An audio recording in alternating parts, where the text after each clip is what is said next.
freedom isn't the result of wealth. It's the foundation. Welcome to Wealth Independence, where freedom leads and real wealth follows through battle-tested strategies, hard-won lessons, and real-world experience. You'll discover how to accelerate your path to true financial independence. And now your hosts, Dustin Bailey and Adam Penn. All right, welcome back to the Wealth Independence Podcast, where freedom leads and real wealth follows. I'm Dustin Bailey, and I'm here with Adam Penn. Hello, Adam. Hey, Dustin. How are you doing on this Tuesday afternoon? I'm doing lovely. Well, when everyone's listening now, it's Friday. Sorry, I meant Friday afternoon. Clearly, this is live. What about for people that aren't listening on the day it releases? It might be like Thursday or something. Can we get an AI bot to just edit in my voice right here for whenever someone's listening to it? You know, I don't think we're that far away from that level of technology. That would not surprise me. No. It'd be hard to splice it into the middle of the audio, though. Well, it would just be a dynamic podcast, right? It sort of knows like the topic that the hosts, and I say hosts in quotes because they're not really real, right? That the hosts talk about, and it tailors it to exactly you and like the way that the things that you like and that you want to hear. Like, I don't know, maybe this is a good business idea. Autumn, I just asked you if we could have the AI do these interviews. Maybe we should just have the AI do the whole podcast. Exactly. Simple intake form and generate your podcast for you. I love it. We'll get to work on that. I'll set my bot on it. Stop this here then. Yeah. There's no point in going on. Well, if we were to go on, I think we have an interview today. Do we want to talk a little bit about our interview today? We absolutely do. No, we got a great guest today. Yeah, excited about this. We got Brent Bowers is joining us. He's a former Army officer, and now he's a land investor, and that coaches some folks in land investing. But kind of interesting, and it's something I've just in my experience in going to some events. You run across some people who do land and either flip land or develop it or things like that, and they're kind of few and far between. There's not too many people that do this, but the folks that I know that do, they love it, and they tend to be very, very good. And it's a niche that I think a lot of people aren't that familiar with. So definitely excited to dive in and hear a little bit more from him and kind of what he's doing. I don't know if you got anything else to tee it up, but otherwise we can just go straight into the interview. I don't think so. Let's dive on in. Let's do it. Brent, well, thank you and welcome to the Wealth Independence Podcast. Do you want to start by just giving our audience a little bit of background about yourself and kind of what you do on a day-to-day basis? Yeah, Adam, Dustin, thanks for having me on the Wealth Independence Podcast. It's truly an honor. What I do on a daily basis, I'm looking at my board here. I got like eight building projects on land that I buy. So we buy land and we sell land. Really, that's the easiest way I can put it. I buy and sell land. A lot of times I don't actually develop it. Sometimes I do. And when I do, it's a brand new manufactured home on the land. Can you tell us a little bit about what got you to that? Because I don't think the military trained you to buy land and sell it. The military definitely made it a huge why to learn how to do it. That's for sure. I'll tell you what, I'm looking at like creating wealth through real estate, some of my old seminar books. I've been going to real estate seminars since 2004, finally got my real estate license in 2007, bought that rental property, and I was like, I'm going to be a real estate investor now. So I passed on my lawn business. I gave away half the accounts and the other half my dad kept. And I moved to the coast of West Palm Beach in 2008. Then 2009 was going on. I was like, gosh, this is hard. I got to figure out a way to make money. So I joined the military so I can go back to college and kind of start over. Took a little break, a couple deployments to Afghanistan, lived in Germany for a while. 2013, I'm back in the real estate business. The Army sent me to college to be an officer. I had to get a 4-year degree in about 21 months, but I bought the house next to the college and rented out all the rooms and got paid to live there, and then just kept doing it, stacking rentals. Got married to my beautiful wife now. We got pregnant about 2015, and I was preparing for my third combat deployment. And I was like, man, I really got to get out of the Army. I'm never home. I already had one marriage end in divorce because I was never home. And now there's kids involved with the second marriage. And I'm like, golly. So I was listening to podcasts just like this, trying to find answers. Like, how can I replace my income with the Army? Like, I need to make like $4,500 a month. And I was like, I want passive income. I don't want to have to go and have a job after I leave my job. So I found land investing. No one else was talking about this kind of stuff. Well, it wasn't passive. It was a lot of active work, but thank God I had about a 3-year runway with the military. So 2018, I was completely out. Haven't had a real job since 2018. I was looking at my numbers this morning. We built up basically printed money with land. We were buying land cheap and selling it for more, but selling it on seller financing. And then it eventually evolved into land development. So maybe walk us through what some of the typical deals that you see look like. Time periods, capital, the structure, who the buyer is, just kind of from A to Z. A lot of it, the majority of the deals that I've done, I usually buy land at a discount. I buy it from a motivated seller or someone that inherited, someone that bought it 20 years ago, someone that's tired of paying the taxes, someone that's about to lose it, and we get it at a discount. And then I turn around and sell it for what it's worth to the highest and best payer, basically the highest and best user. And sometimes they need us to finance. So I become the bank as well, which is an added bonus. A lot of times I'll use other people's money, like in-laws money or my dentist's money or my plumber's money or people that hear me on my YouTube channel, and they want to loan against the land and basically secure their money with an asset in the first lien holder position and make interest on it. So we do that. They get like a lender's title insurance policy, which I pay for. We do an owner's title insurance policy. So basically, they're the main lender. Well, then I turn around and I sell it as what we call a sandwich mortgage. So I'm always responsible for paying my lender, but my buyer is always responsible for paying me. So basically, it's like what we call a positive arbitrage. So I'm using other people's money to secure the land at less than 60 cents on the dollar, and then I sell it for what it's worth as a down payment. And then a lot of times I'll keep that down payment, and then I'll get like an $800 a month payment, but my lender is getting a $600 a month payment. So I keep the $200 a month. It's the delta, basically. It's like having a rental property, but nothing ever breaks. I never have to repair anything. Like the termite guy just left my house. That I don't know how much that costs per month, but it's like I don't have to do that for any of my vacant land. Mm-hmm. So that's kind of one example. Yeah, other examples now we're taking it even further, which are shorter time frames. We're buying this land now, and we're still buying it at a discount, but we're placing a brand new manufactured home on it that we get directly from the manufacturer. So we get that discount, we get a dealer's discount. So those two things alone, that gives me usually anywhere from about a $45,000 to a $97,000 net profit per deal. And we still use other people's money. We use private lenders' money to fund that. So on average, we have about $170,000 in each one of our deals. And it takes us about 6 months on average for each one of them. And we sell them for about $265,000 to $285,000. So that's how we use, passive investor money in our active business. I can tell you right now, you're not buying houses out in California where I live. I don't think I could buy the land for that. Oh, no.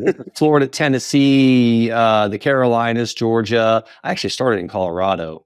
But no, I'm not doing these in California. We do have a California dealer. She's doing them out there. But yeah, I'm not doing them out there. I've only done one land deal in California. It's a pretty decent deal, actually. We bought it off the MLS. It was actually 2 parcels, but they only had one listed for the price of what 2.5 should have cost. Mm-hmm. So something got screwed up there, but we made the offer for I think we paid $30,000 for the pair and put it right back on the MLS, but we put both of them on there for $30,000 a piece. Sold them both. It was a bidding war. We made I think sold it for about $77,000. This was just about 3 months ago. $77,000. So we made about $30,000 profit in about a 28-day period. What you just said is interesting, right? Because we've got a lot of our listeners are W-2 employees, and they don't want to, some of them might live in California, Silicon Valley areas, and they don't want to travel to Tennessee and Florida and Georgia to buy these land. But, you're obviously not doing that. So can you walk us through a little bit of, you don't have to go super nitty gritty, but what is some of the process of how do you find the stuff that's all the way across the country from you? Yeah, I'm not getting on planes. I don't have a plane. I don't have a helicopter. I drive an older diesel truck, which diesel prices suck right now. They're $7.50 where I live. What is it? $7.50. Unbelievable.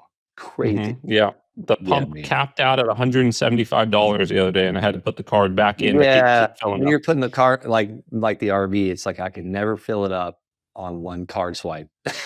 The guys asked me behind, how much is that? I don't know. I don't want to know.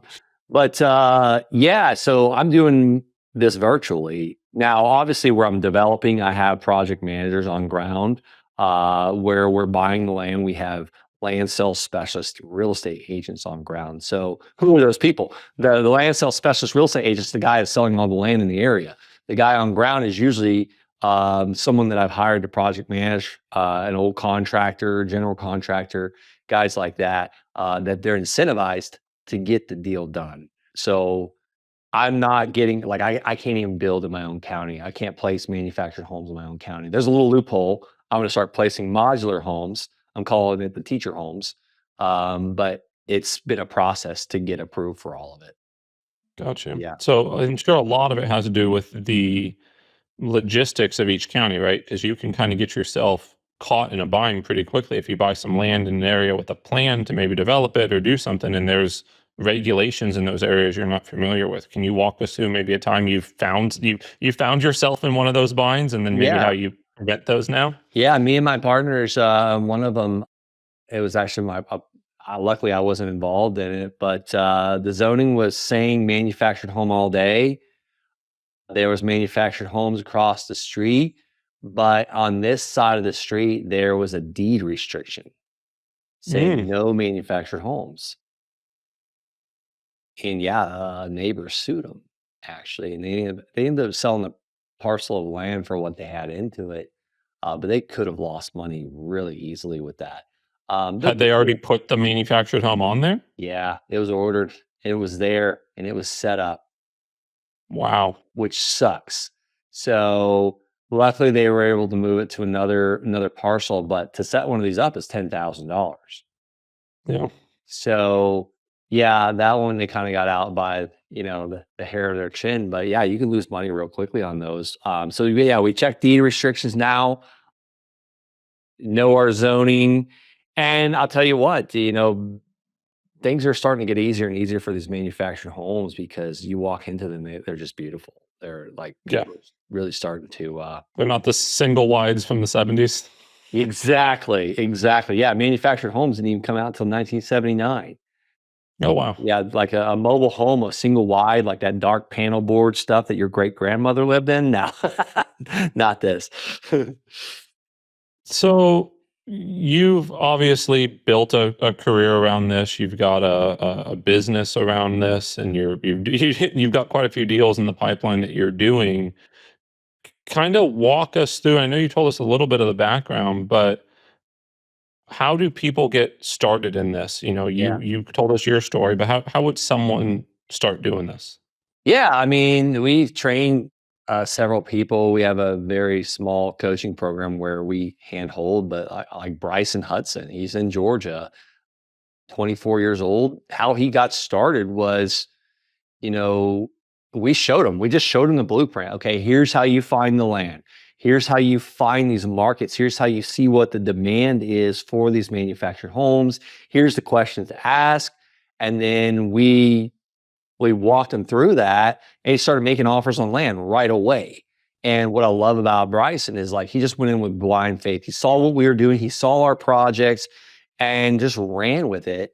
So much where he actually spent a bunch of money on percolation tests and surveys that he wasn't even under contract on 6 parcels of land.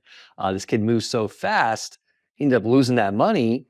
But I was like, man, Bryson, just don't look at that as a business lesson, because look at what you've accomplished in 9 months now. He's already completed 7 of these. But once you see where the demand's at, and you start making offers on the land, you purchase land, then you develop that, you put the well, you put the septic, and it's not like he was sitting with $150,000 in his bank account. He used other people's money. Other people's money that were totally willing to say, listen, I can make, whatever percentage in the stock market, or it's my IRA and it's getting 4%. They're securing it with that land in the first lien position. And he's taking a $12,000 parcel of land. And once all those improvements are on it, which he had about 100, the reason why I knew the number so well is because I funded 2 of them. He put $148,000 into it total with the land, and then sold it for $217,000. But he didn't do that as a pioneer, okay, maybe this will work. No, we looked at comparables. We talked to brokers. We got brokers' price opinions, and we had a backup plan. This thing doesn't sell. We refinance it for $140,000. Now it's a rental that's brand new that we've got warranty on for 10 years. Mm-hmm. Dustin, you got any questions that you want to launch? No, that just he's so loud over there. No. I think that's important. And that's something very early on in my own real estate journey. I had someone sort of beat into me, was that you need to have multiple exit strategies in order to de-risk a deal, right? If you're relying on a single exit strategy, then you've kind of got a single point of failure. And so that definitely resonates with me, right? It's like, okay, well, if we flipping a house or whatever it is, right? If you can't sell it, then okay, can we hold on to it? Will it cash flow as a rental? And that we're still going to be maybe not the outcome that we wanted, but we're going to be okay, right? Like it'll eventually work out. I'm kind of curious a little bit on the manufactured side. Like how did you end up sort of going into that? Because I have heard of one other person that I know that does something similar to this, and I feel like it's not very common, but the guy, it seems to me like there's a decent amount of opportunity here, especially given housing affordability, right? Yeah. Like this is a very affordable way for people to get into a house, whether it's a first house, or I know around here we've got retirees who are looking to move into this area in East Tennessee. And this is for one, the fastest way they can get into a house, and probably one of the cheapest ways. And they're on their own land. The quality of the house is fine. They don't mind that it's manufactured. So I feel like there's a lot of tailwinds for this space, but there's not a whole lot of people doing it. Yeah, I don't know why there's not a whole lot of people doing it. It's just like land. When I first started land investing in 2015, no one else was talking about it. I come from Okeechobee, Florida, where you either have to be a rancher to own land, you have to be a dairy farmer to own land, or wealthy. And I was none of the three. So I never knew how to make money with land. But when I heard a guy talking about it on a podcast, he's like, yeah, I'm buying it from the tax auctions and then selling it for more the next week. So I was like, well, I can't go to the tax auctions because I'm in the military working 13 hours a day, and I can't drive there. I'm going to drive there in the middle of the night. So I was like, what if I caught people before they lost the land to taxes? And you want to hear about a mistake? I actually didn't pay the taxes on one of my parcels of land and lost one out of 400 deals. It sucked. I just found out about this morning. I was so mad. My office manager is paying our taxes with my Capital One right now. I'm getting a lot of points. I was like, pay everything. It was like a freak out moment. The sad thing is someone was paying for that land. So I got to give them all their money back and either make it right somehow or another. Anyhow, but no one was doing it. And then the same thing with manufactured homes. I've been obsessed with buying mobile home parks as a passive way to make money.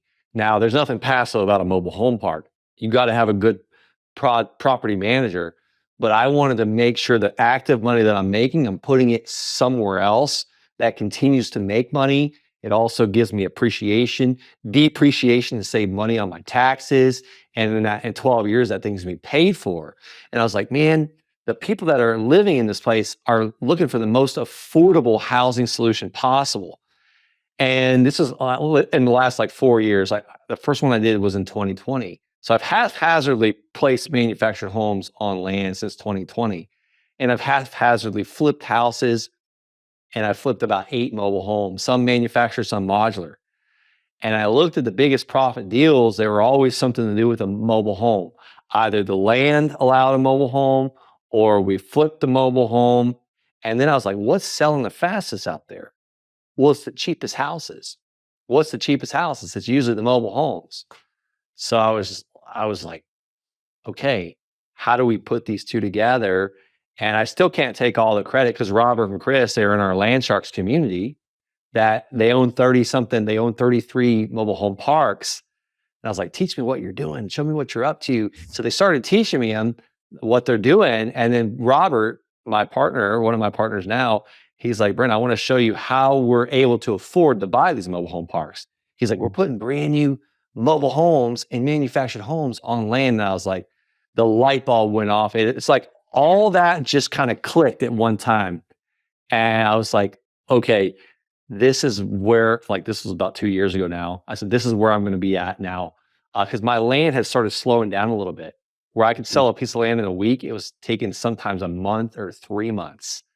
So I was really, really spoiled before until about 2022 when the interest rate started going up. Land kind of slowed down a little bit for me. I'm personally fascinated by this. I guess the question that I've got is more. You talked a little bit about markets, and you mentioned I think Georgia and Tennessee and maybe some others in Florida. What makes a good market for this type of investing? Like, what do you usually look for? Yeah, when I'm picking the new market, one of the things is I want to see. Well, I'll give you Simpsonville, South Carolina, or Greenville, South Carolina. Median home price about 400 to 420, depending on when you look and what source you look at. But most of these we're selling at 220. That's a good market. Why? Because we're half the median home price. Number two, another market I'm in Florida is I am in an area where everything's an acre and a quarter. They're building concrete block structure houses. They're building wood frame houses. And then there's me, the manufactured home king out there. Well, if you're getting a concrete block structure or a wood frame, they're selling for $365. Same size property. You buy same size acres, same size house from me, you get it $100,000 less. Well, at a 6% interest rate, that's $600 less a month. Yeah. Same size property, same size house. Mine might come with more warranty. It's a no-brainer for some people because it's all about what's the monthly payment. Who's the normal buyer for this? Do they tend to be older, younger, mix of both? FHA is who I sell most of our houses to, FHA home buyers. And what's really cool is we build in that 3.5% into what we call seller's concessions. So we build that into our numbers. We plan on giving 3.5%. So what's that on $200,000? That's $7,000 $7,000. $7,000 to $8,000 is usually what I give towards the seller concession. Sometimes they don't even ask for it. That kind of led into the next question I had was how are these deals financed from the buyer standpoint? I was curious if I know you mentioned you were doing a lot of owner financing on the land itself, but I'm assuming that these end buyers are obtaining their own financing. Yeah, I don't seller finance any of our when we develop the land. Yeah. They get financing through VA, FHA, conventional. I've seen USDA loans. And what's really cool, what's a new one for me is the DSCR. These investors are buying from us 15% down, as low as a 630 credit score, and no income verification, no tax return. So an investor can get a brand new rental with warranty. No, not even have to prove not even have to show tax returns. Yeah, that definitely makes sense. That this would. I mean, it's almost like the you don't hear it talked about as much anymore, but the build to rent craze was going on for a while, and it's kind of the same sort of thing, but on a smaller scale. Exactly. Yeah, sure is. Well, Brent, I have we have a question we always ask all of our guests. I'm definitely with your military background, definitely curious about your response here. But we're the Wealth Independence podcast, and that freedom and independence and all that. Those are words that are definitely America. Yeah, exactly. Those are very, very important concepts to me and Adam. So we like to ask our guests, what do those words mean to you? Sort of how do you manifest that in your everyday life? Freedom, independence is just kind of that. It's a little bit of a nebulous idea, but that sort of concept. I think that we should have side hustles even when we have W-2 incomes. I was talking to the owner of my gym yesterday, and we were talking about taxes and bookkeeping and accounting and how we pay all this money.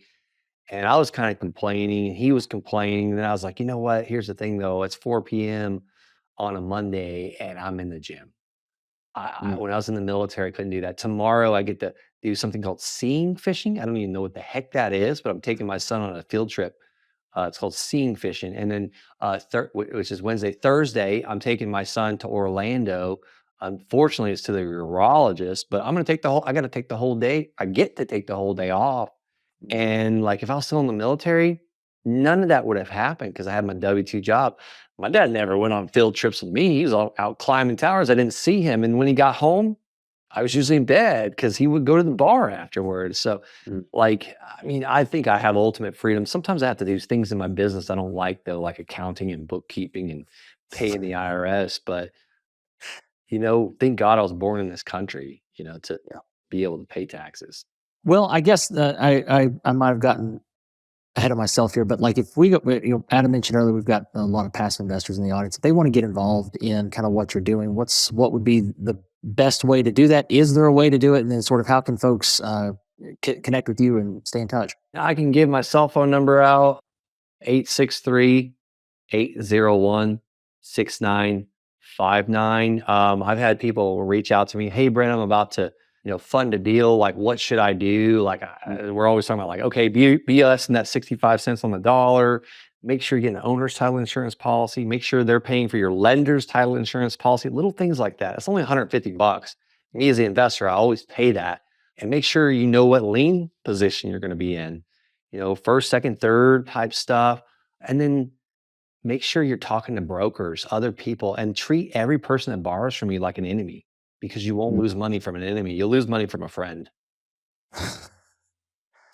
That is somewhat contrarian advice, but I like that. I like that a lot. Here's the thing, Dustin. If I like you and you're my friend and we've known each other for years, we drink beers together or fish together, like I might not vet your deal like I would Adam. I don't like Adam. He was in the Air Force. No, I'm just kidding. But like it's just like I'm going to check Adam's numbers because like he's a smooth talker. Like, No, that's good advice. That's solid advice for almost everything, right? Anytime you're going to do a business transaction with somebody else. Yeah. That's great. I'll chime in one more thing and we can wrap it up. But there's a group called Aspen Funds. There's a guy named Bob Frazier who runs that group, and he has a lot of experience. And he said, a lot of times when we look at deals, we're looking for green flags, like what matches our criteria. And he says when he starts to look at a deal, Dustin, correct me if I'm wrong here, but when he starts to look at a deal, he's looking for red flags. He's looking for all the reasons not to invest. And that's it, right? He's trying to, not so much trying to break the deal. I think a lot of us do that, but he's primarily searching the reasons it doesn't fit his box, not the reasons it does fit his buy box. Yeah. So good. That was close to what he said. No, it makes sense. It's good stuff. Wise investor. I'm over here looking at this book called The Intelligent Investor by Benjamin Graham. Ben Graham. Do you want to be the intelligent investor? I mean, he probably had to lose a lot of money to become that intelligent investor. But stupid people learn from their own mistakes, and then smart, intelligent people learn from others. That's right. Well, we very much appreciate you being on the show, and hopefully you enjoyed it as much as we did. Yeah, thanks for having me, gentlemen. Appreciate you. Absolutely. Appreciate you being here, Brent. All right, see you later. Well, I always appreciate when we have a good guest on, and it was an enjoyable conversation. Dustin, what are some takeaways you had from this? No, I was kind of like I said, before the interview, I was excited about it. I honestly did not know that he was doing the manufactured housing model, and that's super fascinating to me. That was a cool angle. To me, that was like, how do you actually value add land other than, we've seen people do entitlements. I've seen people do stick-built homes. I've heard of some people doing manufactured, but it sounds like he got a pretty decent system down, especially to be able to do it at scale. And obviously, all of our systems have failures in it. It sounds like he just lost a house or a piece of land to not paying taxes on it. Yeah. This stuff happens, right? But as a side note, is a reminder that do you actually own land in this country? Like, if it can be taken away from you, that's a whole side thing. But, with like no notice. Yeah, exactly. Until you like find out about it in the paper or something like that, or they send you a notice that you owe somebody or somebody owes you, or it's anyway. That's ridiculous. It is ridiculous. That's a whole side conversation. But yeah, it's interesting. I don't know if I mentioned this when we were recording or not, but I know another guy around here in East Tennessee who's doing something similar, and I think it's super fascinating because, like you said, it's a different way of adding value to land. And then it's a massive play on the affordability, we'll call it crisis, but the housing affordability issue, right? And like particularly the guy that I know that's doing this around here, I think people think of this as more like starter homes, but most of his buyers are like retirees who are moving to the area. Well, and when you think of it like that, they don't need it for more than 10 or 20 years. Well, yeah, but it's folks that a lot of times are sitting on a lot of equity. They maybe owned a home in New York or Illinois or California. They're moving here. A lot of times they pay cash, but they want something that's new, and they don't want to wait. You got local home builders that are 12 months or more out. It's something that is brand new, move-in ready, very affordable, and it just checks a lot of boxes. And I think, one thing to you, Adam, you kind of hit on this during the interview, but for anybody that hasn't seen any of these manufactured houses that are new, like go to a dealer and check one out. Like it is not the single wide that you think of from the 80s. I mean, these things have got drywall inside, like they're nice, right? Like it's a nice house. I had a friend that had one. I mean, and it was his first home, and it was not, you wouldn't think, I mean, you could tell if you started looking deep, and there's, it's not high build quality, but it's a home and it's fine and it looks nice. It's had a big master bathroom with a walk-in shower and, big island open kitchen concept. It's just the footprint of something they can move. Exactly. And it's a really interesting way of, we didn't get into this with Brent, but if you sit on both the dealer side and the land development side, you've got a lot of ways, if you're willing to be active like that, you got a lot of ways to make money doing this. Yeah, because he said he was getting dealer discounts, right? Yeah. And that's my friend up here who's doing that, owns a dealership. And so yeah.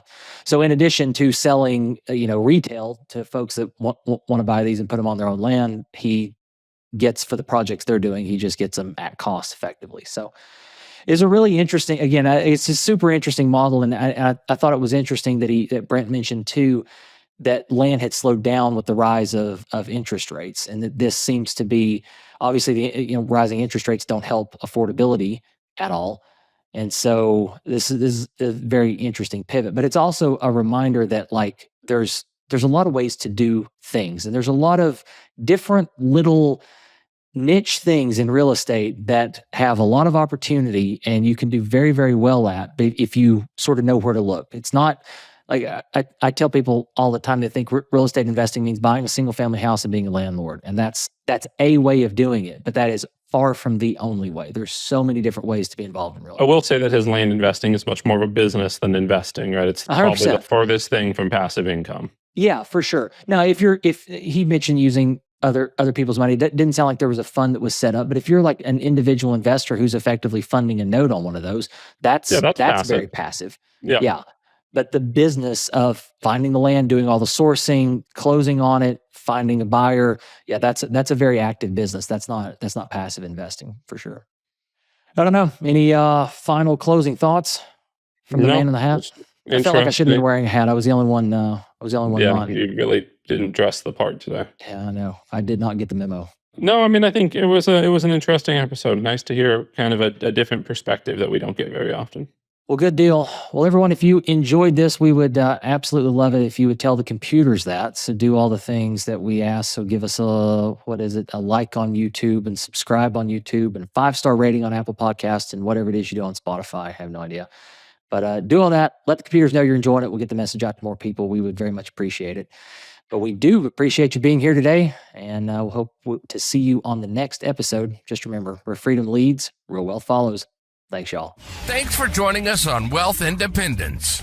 This show is for informational purposes only and is not financial, investment, legal, or tax advice and does not constitute an offer to buy or sell securities. All investments carry risk, and investors should always conduct thorough due diligence and consult with qualified professionals before investing. Until next time, remember, freedom leads and real wealth follows.